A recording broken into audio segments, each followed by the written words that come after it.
All right, y'all, what's going on? It's your girl, Excellent Goddess. Welcome back to Excellent Goddess Tarot, and this is going to be a general love reading for Aquarius, all right? First of all, let me say Happy New Year, and I hope your New Year's was safe, relaxing, enjoyable, all right? Before we get started, please go ahead and like this video so other viewers can find us. Go ahead and subscribe and turn on post notifications so you know when I upload, and my email is in the description if you want to book a personal reading with me. All right, so Aquarius, we have financial constraints, we have heart-to-heart conversations, and we have perfect timing.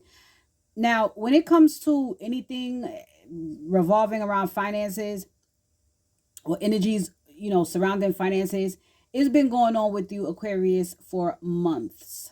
For months. And I remember doing one particular reading where, things were going to make a significant turnaround for you.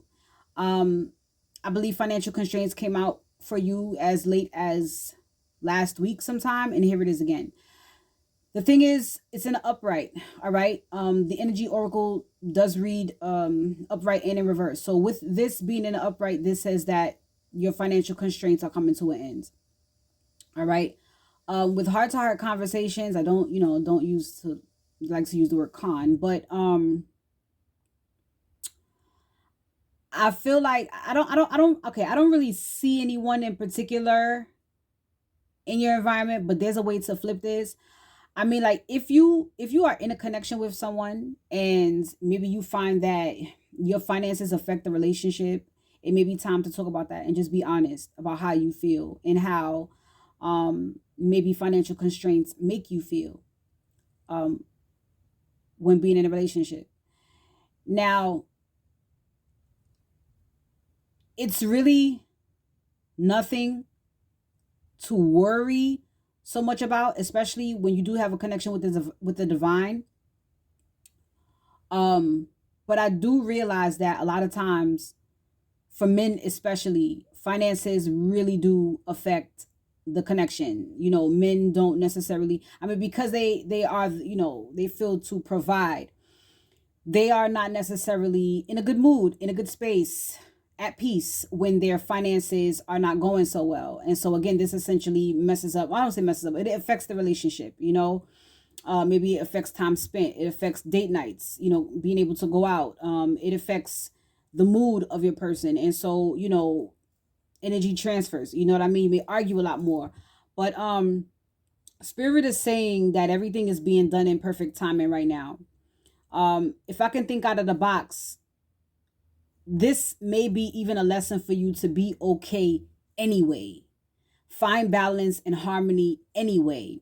Have that heart to heart talk with your partner about the finances so you guys can work together. You know what I mean? It's not really a time for you to take things out on your partner, but be there for one another. You know what I mean? You guys are providing for self. There are responsibilities and obligations that you have to self. And then when you're in a relationship, it's a whole other dynamic. So you guys should be able to work together, whether individually or together. All right. So using the Tarot of Oppositions, what I'm seeing is a lot of misfortune, a lot that may have happened that it just makes you feel some kind of way. I'm also seeing that it throws you off kilter when it threw you, or it has you off kilter because of these things that have happened for you, really. But in the moment, it could feel like the world is against you, right? But I feel like it may have something to do with this financial constraint that you may have once experienced. Thinking outside of the box again, maybe you were in a connection where a person left you because your finances wasn't up there. Maybe maybe money broke you guys apart. Maybe this is something that you're feeling all over again. Okay. But believe you me, it is a test. It's definitely a test, because if this is some of the same stuff that you've gone through in other relationships, this one is to test you to see how you're going to handle it. Are you going to throw the connection away, or are you going to have this heart to heart talk with your person and work together to make shit happen? You know what I mean? So there's something about that, though, in the space that you're in or what you've experienced, that is affecting your happiness. And what Spirit wants you to do is leave that behind and take what you've learned from those experiences and keep on moving forward, because there is something very valuable that was supposed to come out of those experiences. So you can't allow this to affect your mood, especially if it has something to do with finances. All right. But bright side is things are definitely progressing. All right. Perfect timing means divine timing, all in due time at the perfect time.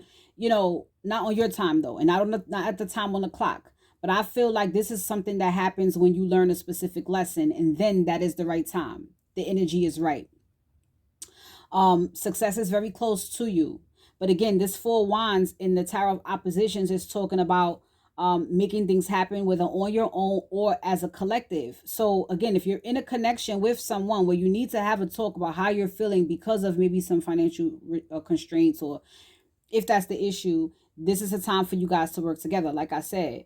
And with the moon, don't be afraid to dream. Maybe you need to dream some more. I mean, there's just something that is going on unconsciously that I want to say it needs to come up.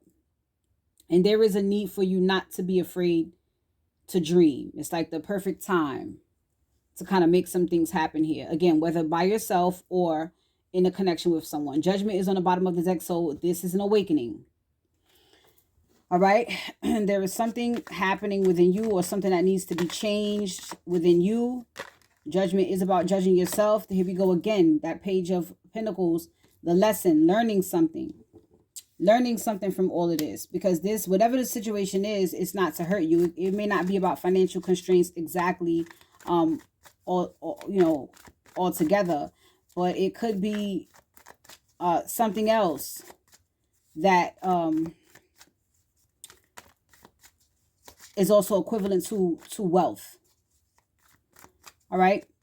And this could be simply about how you feel, things that you've felt in the past, you know, because your energy is very valuable. And so it could be some things that you've dealt with in the past that you won't allow yourself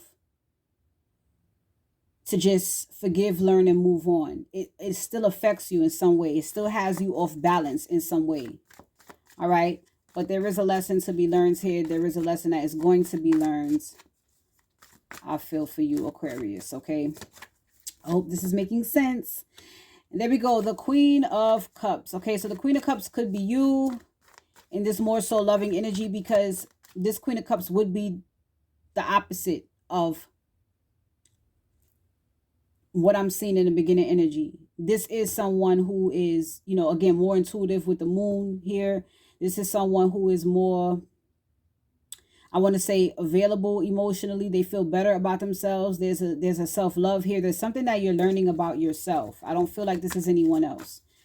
There is something you're learning about your value. And it has something to do with your emotions, not necessarily finances. Although learning something, knowledge is power, right? Knowledge is very valuable. Knowing yourself, to know yourself is very valuable. You know, it ups your stock, makes you more worthy, and makes you more wealthy spiritually. Alrighty. So, I mean, again, this may be a talk with yourself. This may be a talk with your angels. This may be a talk with your partner. Please, you know, put this to where it fits. The Magician is here, which says you have all the tools that you need. Why are we still worried about what's happened in the past? Why? Why are we still letting things that happened in the past affect us? That's more so of it. All right. Why let it affect you when you have all the tools that you need right now to dream and manifest and do whatever it is that you want to do? See, the Hermit, it's all within you. All right. Self-discovery, self-mastery, wisdom, you know, getting more in tune with yourself, getting more in tune with spirit. You really do have all the answers. So, you know, don't allow yourself to be disconnected from that because of, you know, a past. And here goes the Lovers, which talks about choices. Choices. Making better choices, or making the choices that are going to fulfill you and make you feel good. Choosing not to be in this space of letting the past affect you, but loving on yourself some more, taking what you've learned and moving forward, okay? Taking those valuable lessons, you know, sharing, or not sharing your wisdom, but applying that wisdom to making better choices. All right. And then we have the Fool, a new beginning. A new beginning. Which means a big fat lesson to be learned. And then we start all over in that new chapter, bringing in those things that we've learned from the past. Okay, Aquarius. This is really good. A lot of growth here. Here we go. The Ace of Swords. Clarity, truth. All right. And a big fat yes from Spirit. And we have the King of Wands. So this is all about your strength, your courage, your bravery, you know, and not being so aggressive, but just knowing how to be forward and just apply all of these things and put it into action, you know, being the king or queen that you are. All right. But I really do feel like your emotional body needed some help. Your feminine side is something you have to learn about, which makes you more confident, which makes you stronger. Maybe you learn how to be more vulnerable. That is not only attractive, but it makes you strong. It is a sign of strength, not weakness. I'm going to tell you that right now. Get that out of your head. All right. Feel good about yourself anyway. Be happy anyway. Focus on, you know, what you've learned that brought you to this space. Be happy anyway. All right. 3 of Pentacles. Yeah, I feel like that's a mind, body, soul thing. All right. Practical, building, being on the same page with yourself, being aligned with yourself. All right. And last card out here is the King of Swords. Definitely being more discerning. There's a lot of strong energy here. I don't feel like it's your masculine side that was suffering, but if the feminine energy in you doesn't feel good enough to create, it will affect your masculine side, because, you know, what can the masculine do if you're not creating? How can we, you know, where is the willpower? You know, what are we applying this willpower to if the feminine side is not creating anything? Bottom of the deck is the Ace of Wands. So a new beginning, thinking outside the box, inspiration, creativity. Okay, you have everything it takes, Aquarius, to do anything that you want to do and to achieve anything that you want to achieve, Aquarius. All right, so I'm going to leave this right here. You guys have an awesome week. I'll talk to you guys soon. Like, comment, share, subscribe. Peace.